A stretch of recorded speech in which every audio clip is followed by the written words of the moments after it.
আসসালামু আলাইকুম, কেমন আছেন সবাই? আশা করি ভালো আছেন। তো আমাদের একটা ফ্যান আমাদের জন্য ভালোবাসার স্বরূপ একটা কেক এনেছে। তো তাদের পেজ অবশ্যই আমি মেনশন বক্সে দিয়ে দেব। তবে এটা হচ্ছে বলে রাখি, এটা কিন্তু হোমমেড কেক।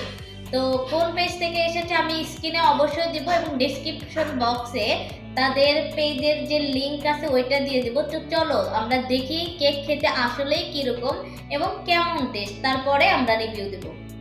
তো লেটস গো। তুমি একটু ধরো।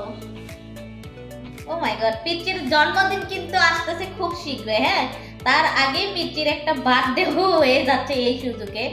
তো সরি টু সে, আমার একটা সোনা মা আছে আদিতা। তো আদিতাকে সারা কেক খাচ্ছি, সরি মা। কেমন মজা?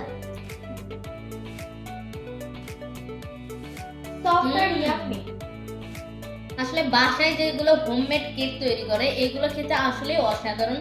তবে এই আপুর কেকটা আসলে অনেক সুন্দর হয়েছে এবং অনেক সুন্দর একটা ফ্লেভার। আর কেকের ভিতরে দেখেন একটা জুসি আর একটা হচ্ছে থাকে না একটা নরম নরম, মানে মুখের ভিতর দিলেই গলে যাচ্ছে এরকম টাইপের। তো আসলেই অনেকটা মজা। এরকম। তাই না? ক্রিমটাও কিন্তু খাওয়া যাচ্ছে, অনেক স্বাদ।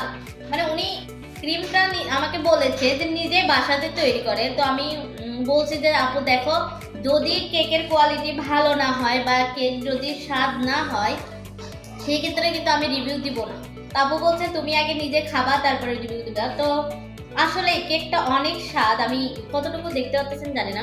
কেকের যে একটা মানে কি বলে, আমি তো ব্লগার, কেকের ব্লগার না, তারপরেও যতটুকু বুঝতে পারতেছি আমরা রেগুলার যেরকম কেক খাই সেরকম না, একটা হোমমেডের একটা স্বাদ অন্যরকম। আপনারা চাইলে কেকটি কাস্টমাইজ করে বানিয়ে নিতে পারবেন এবং অবশ্যই পেজটিকে ফলো দিয়ে সাথে থাকবেন। ধন্যবাদ।